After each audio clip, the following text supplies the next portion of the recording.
Hello guys and welcome to the YouTube channel of Wings Ek Udan. So let's make it together.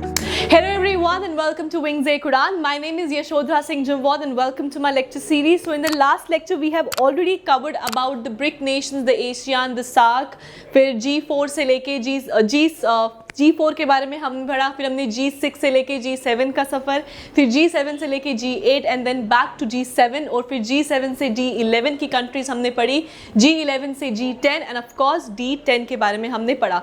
सो अगर हम group of Nations की बात करें, आज जो हमारा फर्स्ट टॉपिक रहेगा that is G20 nations. G20 अपने आप में ही बहुत इंपॉर्टेंट है.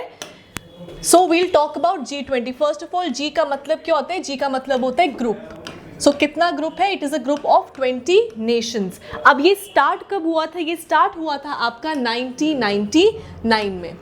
अगर हम लेटेस्ट समिट की बात करें तो लेटेस्ट समिट कहाँ पे हुई है? जो लेटेस्ट समिट है इट हैज़ टेकन प्लेस अभी हाल ही में आपका 2020 में हुआ है. और 2020 में आपका कोविड-19 जो था, कोरोना वायरस, वो वाइड स्प्रेड था, जिसके चलते social distancing has been practised. और इसीलिए जो आपका 2020 की बात करें तो नवंबर में आपकी मीटिंग हुई है. और कहाँ पे हुई है? वाया वीडियो कॉन्फ्रेंसिंग हुई है. कहाँ पे? Riyadh, Saudi Arabia. सो आप इतना याद रखिए, रियाद, सऊदी अरबिया में आपकी मीटिंग हुई है 2020 की.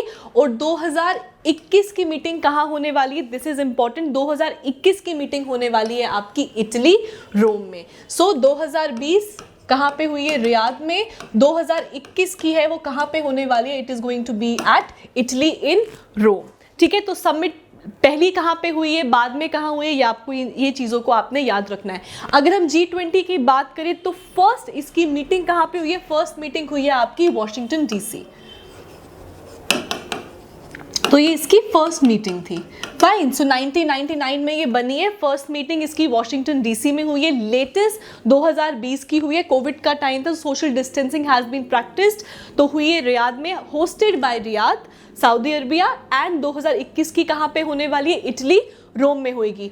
अब G20 नेशंस की बात कर रहे हैं तो हम वेरी इंपॉर्टेंटली ये कौन कौन से नेशंस हैं उनके बारे में पढ़ेंगे. So I will write the name of the nations जो भी हैं.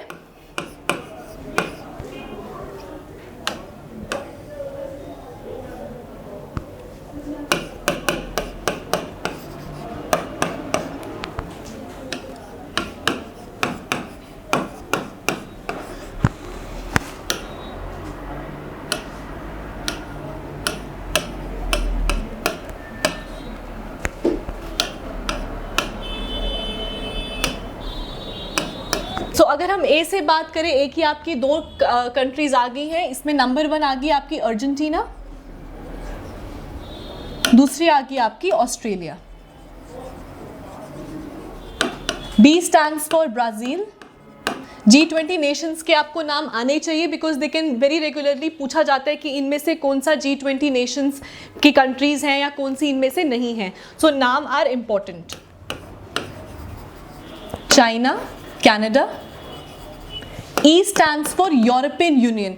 Now European Union में अपने आगे वाले लेक्चर्स में I'm going to cover about the European Union because finally Brexit has taken place. तो European Union जो है it becomes important to read. ठीक है, सो E से आ गया European Union. इनिशियली अब कितने हैं? अब इसमें 27 मेंबर्स हैं. अब इसमें कितने मेंबर्स हैं? अब इसमें 27 मेंबर्स हैं. और finally Brexit has taken place. अगर हम F की बात करें, it is France, Germany, India, Indonesia, Italy, obviously क्योंकि नेक्स्ट समिट जो है वो इटली में ही है. J for Japan, Malaysia, Russia, Saudi Arab जहाँ पे हाल ही में आपकी मीटिंग हुई है, South Korea and South Africa. T stands for Turkey and U stands for UK and US. तो आप ये याद रखिए कौन कौन से नाम है. Argentina, Australia, Brazil, China, Canada. E stands for European union. अभी कितने मेंबर्स हैं? 27 मेंबर्स हैं इसके. France, Germany, India, Indonesia, Italy, Japan, Malaysia, Russia, Saudi Arab, south Korea, south Africa, Turkey, UK and US. तो ये आपके क्या आ गए? G20 नेशंस आ गए. जैसे आपको मैंने बताया 2021 की कहाँ पे होने वाली है summit, it is going to take place at Italy Rome. अगर हम 2023 की बात करें तो कहाँ पे होगी summit, it is going to be in India. So India कब होस्ट करने वाला है समिट, करने वाला है 2023 में। नाउ एजेंडा क्या है, G20 नेशंस का एजेंडा है इंटरनेशनल फाइनेंशियल स्टेबिलिटी की सब कंट्रीज इकट्ठे चलेंगे और हर एक कंट्री क्या चाहती है, इकोनॉमिक डेवलपमेंट चाहती है, प्रोस्पेरिटी चाहती है अपनी कंट्री की, तो इसी के लिए ही ये काम करते कि इनको इंटरनेशनल फाइनेंशियल स्टेबिलिटी जो है अमंग द होल नेशंस, अपने countries end of course all around the world इसको प्रमोट करना है। ठीक, so first meeting was at Washington DC and start कब हुआ है, 1999 में G20 Nations had started. Now next topic for today and a very important topic, that is your RCEP। Now I will recommend कि RCEP जो है उसको ध्यान से पढ़े, क्योंकि फाइनली जो RCEP है उसको साइन कर दिया गया है and India has opted out. अगर हम RCEP की बात करें तो 2020 में ही इसको सिग्नेचर्स हुए, ऑल द कंट्रीज ने इसको साइन किया है। कितनी कंट्रीज ने साइन किया है, 15 कंट्रीज ने इसको साइन किया है। सो कितनी कंट्रीज ने साइन किया है इसको, 15 कंट्रीज ने RCEP को साइन किया है। नाउ RCEP की बात आज से स्टार्ट नहीं हुई है, लॉन्ग बैक 2013 से RCEP की बात हो रही थी, लेकिन सिग्नेचर कब हुआ है, RCEP फंक्शनल या when has it actually came into force? It came into force on 15th of November 2020. So 2020 में ये फोर्स में आया है एंड 2013 से ही इसकी बात हो रही थी। फाइन, अगर हम RCEP की बात करें, what does RCEP stands for? It stands for Regional Comprehensive Economic Partnership. So what does it stand for? It stands for Regional Comprehensive Economic Partnership. Economy का मतलब हो गया पैसा। सो RCEP के जितने भी 15 नेशंस हैं वो बात करते कि हम एक फ्री ट्रेड एग्रीमेंट करें। अगर हम बात करें RCEP की तो RCEP is the world's biggest free trading bloc of Asia Pacific region. This is very important कि सबसे बड़ा, अगर वर्ल्ड का कोई सबसे बड़ा एशिया पैसिफिक रीजन के लिए अगर कोई फ्री ट्रेड एग्रीमेंट है तो वो RCEP ही है। अब what does it talk about? Now RCEP अभी लाइमलाइट में इसलिए ज़्यादा आया है क्योंकि कोविड के चलते all the countries all across the world सब ने कुछ ना कुछ नहीं, सब कंट्रीज जितनी भी तादाद से या जितनी रेट के साथ वो ग्रो कर रही थी उन सब में गिरावट आई है, जिसके चलते RCEP becomes very important. Now RCEP की जब नेगोशिएशन या जब इसकी बातचीत 2013 में स्टार्ट हुई थी US के टाइम पे, नॉट US के टाइम पे, बराक ओबामा उस टाइम पे वॉज द प्रेसिडेंट, तो उन्हीं के टाइम पे ये जो नेगोशिएशन था या जो ये बात थी it had started. But India ना उस टाइम पे कभी RCEP के इतने फेवर में था और ऑब्वियसली अब तो इंडिया ने इससे ऑप्ट आउट भी कर दिया है। Initially RCEP had to be signed among 16 nations, 16 countries के बीच में ये RCEP का एग्रीमेंट होना था, लेकिन क्योंकि इंडिया ने अब ऑप्ट आउट कर दिया है तो RCEP विदाउट इंडिया मतलब 16 - 1 = 15, सो 15 नेशंस ने ही इसको साइन किया है। So it is a national agreement, international agreement जिसमें 15 नेशंस ने एग्रीमेंट किया है। नाउ फ्री ट्रेड का मतलब क्या हो गया, अब जब कभी भी कोई भी चीज़ बाहर से बनके हमारी कंट्री में आए या हमारी कंट्री की चीज़ कोई बाहर जाए तो वहाँ पे टैरिफ लगता है। टैरिफ हो गया एक तरीके का, अगर लेमैन की भाषा में बात करनी है तो आप एक तरीके का टैक्स इम्पोज होता है। अगर कोई भी चीज़ 10 रुपये की वहाँ पे थी तो हमारी कंट्री में वो 10 की नहीं मिलेगी, वो आपको मिलेगी 17 या 18 रुपये में आपको वो चीज़ मिलेगी। फाइन, अब वो 17 और 18 क्यों बनी? बिकॉज ऑफ द टैरिफ, जो उसके ऊपर टैक्स लगा है। This free trade agreement talks कि हमको जितना हो सके उतना मिनिमम अमाउंट ऑफ टैरिफ या टैक्स को रखना है। Tax is not the word, tariff is actually the word. Now अगर इंडिया की बात करें, इंडिया ने अपने कुछ पॉइंट्स रखे थे जो वो चाहती थी कि आरसीईपी में इंक्लूड होने चाहिए, बट इंडिया अकेली तो कंट्री नहीं है, it has other 15 Nations also, तो बाकी के 15 नेशंस उन चीज़ों को एग्री नहीं कर पाए, जिसके चलते इंडिया ने ऑप्ट आउट किया है और बाकी के 15 ने ही इसको साइन किया है। अब आप इसको ऐसे देखें, आरसीईपी की बात करें, first of all what are the name of the 15 nations, वो 15 नेशंस कौन से हैं? वो 15 नेशंस हैं आपके 10 आपके आगे आसियान वाले 10 आसियान नेशंस, 5 आगे आपके China, Japan, south Korea, Australia and New Zealand.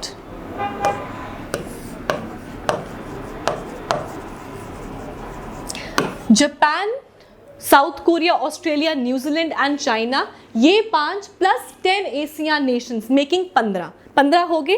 अब आप जरा सोचो, आफ्टर जितना भी टेंशन हमारा जो चाइना के साथ चल रहा है, चाइना एक मैन्युफैक्चरिंग हब है, चाइना के प्रोडक्ट्स जो है वो इंडिया में बहुत ज़्यादा बिकते थे ना। क्यों बिकते थे? क्योंकि बहुत सस्ते थे। अगर हम फ्री ट्रेड एग्रीमेंट को भी साइन कर देते तो हमारी डोमेस्टिक मार्केट तो बिल्कुल क्रैश हो जाती। क्या हमारे इंडियन प्रोडक्ट्स इतने कंपैटिबल थे या इतने स्ट्रॉन्ग थे कि वो इंटरनेशनल मार्केट में compete कर पाते? इन सब नेशंस के साथ शायद नहीं कर पाते। और जब बाहर के प्रोडक्ट्स यहाँ पे आते, अगर हम बाहर के प्रोडक्ट्स यूज़ नहीं करते, क्यों नहीं करते? क्योंकि वो महंगे होते हैं और यहाँ पे मोस्टली अभी भी जो लोग हैं वो बहुत गरीब, हम थोड़ा गरीब तक जो पॉपुलेशन के लोग हैं वो ज़्यादा है, राइट। अगर वो महंगे जो बाहर के प्रोडक्ट्स हैं यहाँ पे सस्ते आके बिकेंगे तो हमारी डोमेस्टिक मार्केट क्रैश हो जाएगी, जिसके चलते इंडिया जो थी वो आरसीईपी के फेवर में नहीं थी, स्पेशली बिकॉज ऑफ चाइना। क्योंकि अगर चाइना के प्रोडक्ट्स यहाँ पे आ जाएंगे तो काम कैसे होगा? ठीक है, जो हमारी डोमेस्टिक मार्केट है वो तो क्रैश हो जाएगी, क्योंकि चाइनीज प्रोडक्ट तो वैसे भी इतने सस्ते मिलते हैं। अगर आप उसके साथ भी फ्री ट्रेड एग्रीमेंट लगा देंगे तो फिर तो चाइना पूरे हमारे कंट्री में जो है वो बिकने शुरू हो जाएगा, जिसके चलते India has opted to stay out. Now does India has a free trade agreement? Yes, India already has free trade agreement with ASEAN nations. तो हमारा इन 10 के साथ तो ऑलरेडी फ्री ट्रेड एग्रीमेंट चल रहा है, हमको इन 5 के साथ करने की क्या ज़रूरत है? जिसके चलते India has opted out. Fine, so कितने नेशंस है? At present there are 15 nation जिन्होंने आरसीईपी को साइन किया है। और मेन फोकस क्या है? क्योंकि कोविड का टाइम था, अभी के टाइम पे मेन फोकस है कि जो भी इकोनॉमिक लॉसेस हुए हैं कोविड-19 के चलते उनको वापस रिकवर करना है, और इसीलिए हम सबको जॉइंटली मिलकर फ्री ट्रेड एग्रीमेंट की तरफ बढ़ना है।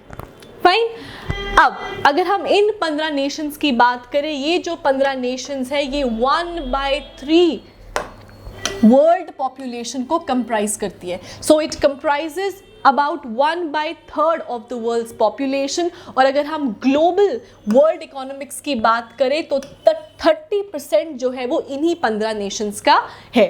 नाउ FTA, अगर हम now this was about RCEP, अगर हम FTA की बात करें, FTA stands for free trade agreement.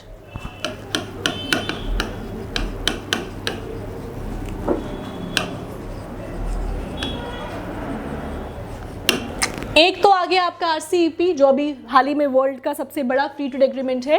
अब इसी के ही बिल्कुल साथ साथ एक और फ्री ट्रेड एग्रीमेंट है जिसको बोलते हैं हम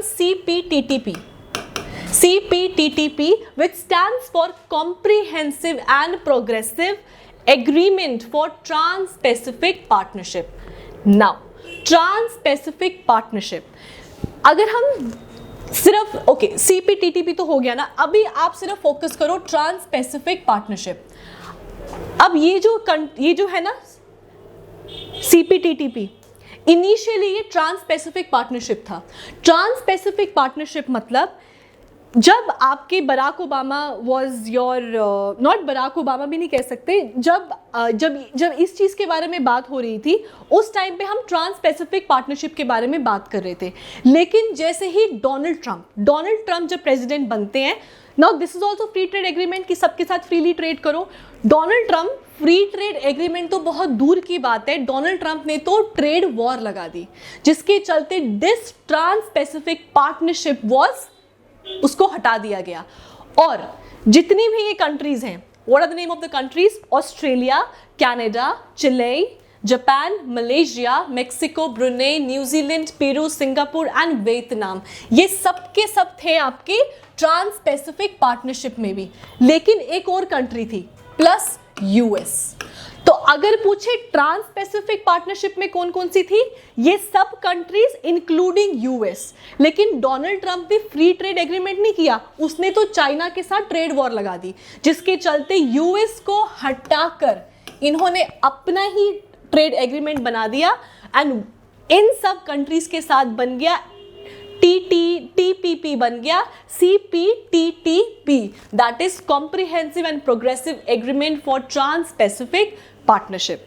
फाइन, सो TTP से ही आपका CPTPP निकला है। सो अगर हम ट्रांस पैसिफिक की बात करें उसमें यूएस एंड दीज कंट्रीज था, लेकिन यूएस को हटा दिया गया, वो निकल गया बाहर। बाकी की कंट्रीज ने इकट्ठे मिलके अपना उन्होंने ट्रेड जो था स्टार्ट कर दिया, एग्रीमेंट कर दिया, और इन कंट्रीज के वो नाम है। Fine, so this was about your RCEP and CPTPP। Fine, now अब हम बात करेंगे another important topic, that is your Asian Development Bank। अब ADB, बहुत बार नाम सुनते हैं ADB, Asian development bank. First of all ये कब बना था? ये 1966 में बना था। अब ये बैंक है, डेवलपमेंट भी लिखा है इसमें, तो what does it talk about? It obviously talk about prosperity. Prosperity की बात करता है ये, इंक्लूसिविटी की बात करता है, रेजिलियंस की बात करता है, सस्टेनेबिलिटी की बात करता है। और क्योंकि डेवलपमेंट के पीछे एशियन जुड़ा है, तो ये प्राइमरीली फोकस करता है आपका Asia Pacific reason. So it focuses primarily on the Asia Pacific region.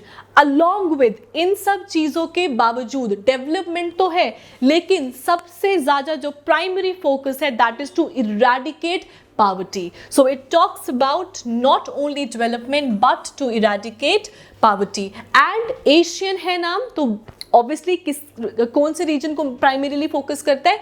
Asian Pacific region को ये प्राइमरीली फोकस करता है। इसी के ही साथ ये इकोनॉमिक ग्रोथ एंड कॉरपोरेशन के बारे में भी बात करता है। नाउ ADB के हेडक्वार्टर्स कहाँ पे है? They are of utmost important. हम NDB, ADB, AIIB उन सब में कंफ्यूज हो जाते हैं, सो आपको कंफ्यूज नहीं हो रहा है। NDB की बात करें, न्यू डेवलपमेंट बैंक और द ब्रिक्स बैंक, उसकी बात करें, headquarters are at Shanghai, China. अगर हम ADB की बात कर रहे हैं, एशियन डेवलपमेंट बैंक की बात करें, headquarters are at Philippines Manila और मैनिला फिलीपींस। ठीक है, सो इसके headquarters are very important. Direct questions कभी कभी हेडक्वार्टर्स पे पूछे जाते हैं। अगर हम बात करें मेंबर्स की, तो there are at present 67 members, जिसमें से 48 आपके रीजनल हैं और 19 आपके नॉन रीजनल आते हैं। Fine. Now it has members, though it talks about primarily focuses on Asia Pacific region, पर इसके दोनों तरह से members हैं, regional भी है और non regional भी हैं। I don't think मुझे explain करने की ज़रूरत भी है। regional होगी जो इन regions को कंप्राइज करते हैं, और नॉन रीजनल होगी जो इस रीजन के बाहर से हैं। So it has members from both regional and non regional countries. अगर हम कुछ मेंबर्स की बात करें नॉन रीजनल की, तो वो कौन कौन से हैं आपके? ऑस्ट्रिया है, बेल्जियम है, Italy, France, UK, US, Canada, Denmark, ये कुछ इसके नॉन रीजनल मेंबर कंट्रीज हैं। फाइन, अगर हम ADB की बात करें, तो ये किन किन तरहों से फाइनेंस प्रोवाइड करता है? ये 4 तरीकों से और 4 वेज से आपको फाइनेंस प्रोजेक्ट्स में फाइनेंस को प्रोवाइड करता है। That is, it can be public sector, it can be private sector, it can be your funds and reserve resource sector और को फाइनेंसिंग पार्टनरशिप। आप इतना ही याद रखें कि ये 4 तरीके से अपने फाइनेंसेस को प्रोवाइड करता है। जस्ट इन केस अगर कोई पेपर में आ जाए तो आप इन 4 के नाम याद रखना। वैसे मोस्टली आपको ADB का यही पूछते हैं कि इसके हेडक्वार्टर्स वगैरह कहाँ पर है। ठीक है, and it has members from both regional and non regional member countries. ठीक, अगर इंडिया की बात करें, इंपॉर्टेंट, इंडिया की बात करें, इंडिया इसका फाउंडर मेंबर है। सो इंडिया क्या है? इसका फाउंडर मेंबर है। एंड जितनी भी कंट्रीज है उसमें से 4th लार्जेस्ट शेयर जो है वो किसका है? वो इंडिया का है।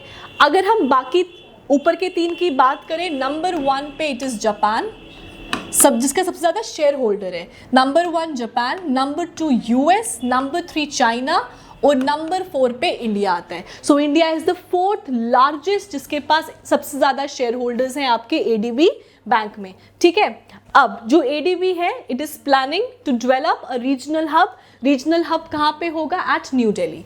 सो अगर पूछा जाए एडीबी का कहाँ पे it is planning to open a regional hub और is developing a regional hub, so it is in New Delhi. ADB का न्यू दिल्ली में इसका वो बन रहा है, headquarters at Philippines Manila. Fine. अब अगर इसके फर्स्ट प्रेसिडेंट की बात किया जाए, so who was the first president? The first president was Takeshi Watanabe. So Takeshi Watanabe was the first president. और करंट प्रेसिडेंट कौन है इसके? मसात्सुगु अस्कावस। ठीक है, सो ये इनके करंट प्रेसिडेंट है। Now vice president is important, क्यों है? क्योंकि जो हमारे इलेक्शन कमीशन के जो हेड है दैट इज अशोक लवासा, वो इसके वाइस प्रेसिडेंट है। ठीक है, सो वाइस प्रेसिडेंट आप याद रखें, करंट भी याद रखें एंड वाइस प्रेसिडेंट भी याद रखें। वाइस प्रेसिडेंट इंडिया के हैं, who is it? Ashok Lavasa. और ये कौन है? इलेक्शन कमीशन के हेड है। नाउ एक और चीज, एडीबी के द्वारा एक स्ट्रैटेजी 2030 को अडॉप्ट किया गया है।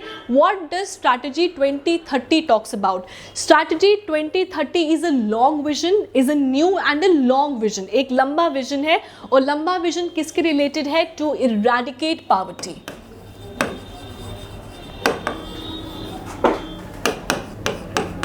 तो पॉवर्टी को इरेडिकेट करने के बारे में कौन बात करता है? It talks about 2030। अगर आपको पूछे स्ट्रैटेजी 2030 इनमें से किस चीज़ के लिए काम करती है, आपको बोल देंगे infrastructure building, poverty, dam construction, ये वो, तो आप उसमें याद रखना it is to eradicate poverty. ठीक है, started by who? Initiated by the ADB, headquarters at Philippines मैनिला।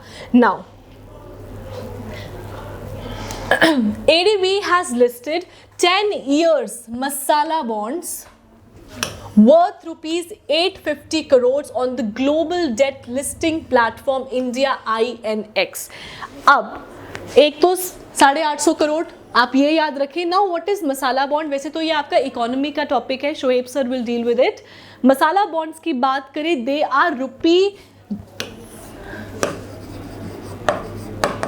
Denominated bonds. So they are rupee denominated bonds जो आपके इंटरनेशनल मार्केट में चल रहे हैं। So what are these? These are your rupee denominated bonds जो आपके इंटरनेशनल मार्केट में चल रहे हैं। ठीक है, और हाल ही में जो आपका एडीबी है उसने 850 करोड़ जो है वो इसके लिए जो है इंडिया के उसको लिस्ट किया है। फाइन, कहाँ पे लिस्ट किया? इंडिया INX में इसको लिस्ट किया है। ठीक है, सो आप ये भी याद रख सकते हैं कि किसने किया है, आपको पूछ सकते हैं। सो आपको याद रखना एडीबी ने किए 850 करोड़ के। ठीक है, okay, so this was about your ADB.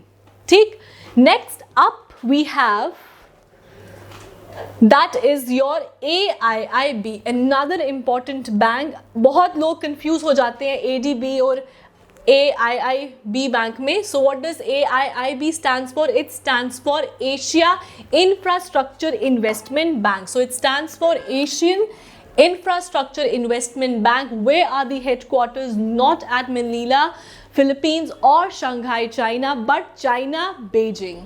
So इसमें confuse नहीं होना है. The headquarters are at Beijing, China. Now इसका member कौन बन सकता है? The membership is open for all those who are already members of either International Development and Reconstruction Bank और Asian Development Bank. So इन दोनों में से अगर कोई भी member है already इसका, तो उसको membership आपका AIIB में आसानी से मिल सकती है। Now अगर जैसे हमने एडीबी का बात किया, number 1 Japan, number 2 US, number 3 China, number 4 आपका इंडिया लार्जेस्ट शेयर होल्डर्स में। अगर हम इसकी बात करें तो नंबर 1 पे चाइना, नंबर 2 पर India. So second highest share holder किसका है? इंडिया का है। और नंबर 3 पे रशिया। ये 3 वो कंट्रीज हैं जिसके सबसे ज़्यादा शेयर होल्डर्स हैं आपके AIIB में। फाइन, अब ये दो तरीके के फाइनेंसेस जो है वो प्रोवाइड करता है। वो दो तरीके के कौन से हैं? नंबर 1 आ गया आपका सोवरेन बैक फाइनेंसिंग और दूसरा आ गया non sovereign backed financing. When we talk about sovereign backed financing, it talks कि जब हम लोन प्रोवाइड करते हैं उन मेंबर्स को या उन कंट्रीज को जिसकी गारंटी एक मेंबर कंट्री ने दी है। तो हम किसकी बात कर रहे हैं? आपके सोवरेन बैक फाइनेंसिंग, ठीक है। गारंटी देनी पड़ती है, लोन ऐसे तो नहीं मिलता कि आप बैंक में जाओ, लोन मिल गया, जाओ एंजॉय करो, जितना मर्जी लोन लेना है। आपको ऑब्वियसली कोई ना कोई गारंटर वहाँ पे भरना पड़ता है कि भाई अगर मुझसे नहीं हुआ तो इसको पकड़ लेना। सिमिलरली जो सोवरेन बैक्ड है वो है जिनकी guarantee is given by a member. और इसी के ही बिल्कुल ऑपोजिट जो आपका नॉन सोवरेन बैक्ड फाइनेंसिंग है, ये वो है विच आर नॉट बैक्ड, जिनकी गारंटी एक मेंबर कंट्री ने नहीं दिया है, वो आते हैं आपकी नॉन सोवरेन बैक्ड फाइनेंसिंग में, ठीक है। अगर हम AIIB की बात करें तो इसकी मीटिंग हाल ही में 2019 में 4th एनुअल मीटिंग की बात किया जाए तो कहाँ हुई है? लक्समबर्ग में हुई है 2019 में, ठीक है। अब when did it came into force? It came into force on 2016। बहुत जगह 2015 भी दिया होता है, but here we are talking कि ये ऑपरेशनलाइज या फोर्स में कब आया? तो ये फोर्स में 2016 में आया है, 2015 में नहीं आया है, ठीक है। अब another important point, दो कंट्रीज हैं, इंडिया एंड चाइना। इंडिया और चाइना दोनों की दोनों क्या है? आपके AIIB में परमानेंट मेंबर्स हैं। किसमें? बोर्ड ऑफ डायरेक्टर्स में। सो हर एक कोई भी जब आपका बिजनेस का कोई प्लेटफॉर्म हो तो उसमें बोर्ड ऑफ डायरेक्टर्स होते हैं। तो उस बोर्ड ऑफ डायरेक्टर्स में दो परमानेंट मेंबर्स किसके रहेंगे? हमेशा इंडिया और चाइना के रहेंगे। So India and China are permanent members at the AIIB board of directors. Fine. So आज के लेक्चर में हमने पढ़ा वेरी इंपॉर्टेंट RCEP के बारे में पढ़ा, हमने फ्री ट्रेड एग्रीमेंट के बारे में पढ़ा जो सबसे बड़े दो हैं, एक आपका जो अभी हाल ही में 15 नेशंस के साथ बना है और इंडिया ने ऑप्ट आउट किया, दैट इज RCEP। फिर हमने CPTPP के बारे में पढ़ा जो इनिशियली TTP था, फिर US जब उससे अलग हो गया तो उन्होंने अपना CPTPP बना लिया। इसके बाद हमने एशियन डेवलपमेंट G20 नेशंस के बारे में पढ़ा, G20 नेशंस में कौन कौन से आपके कंट्रीज आते हैं, हमने उनके बारे में पढ़ा। फिर हमने पढ़ा आपके ADB Asian development bank headquarters उसके कहाँ पे है, इंडिया कौन से नंबर पे आता है अगर हम शेयर होल्डर्स की बात करें। फिर हमने ये भी पढ़ा कि ADB ने अभी हाल ही में अपने 10 साल के मसाला बॉन्ड्स वर्थ 850 करोड़ जो आपके इंडियन INX में प्लेटफॉर्म पे रिकॉग्नाइज किए हैं। इसके बाद हमने पढ़ा आपका finally AIIB that is Asian infrastructure investment bank. इन सब के headquarters are very very important. और नेक्स्ट लेक्चर में हम बात करेंगे अनदर इंटरनेशनल ग्रुप्स के बारे में, और हम also like I told you कि यूरोपियन यूनियन जो है फाइनली ब्रेक्जिट हो चुका है, सो EU के बारे में भी हम डिटेल में पढ़ेंगे। So thank you guys and have a nice day.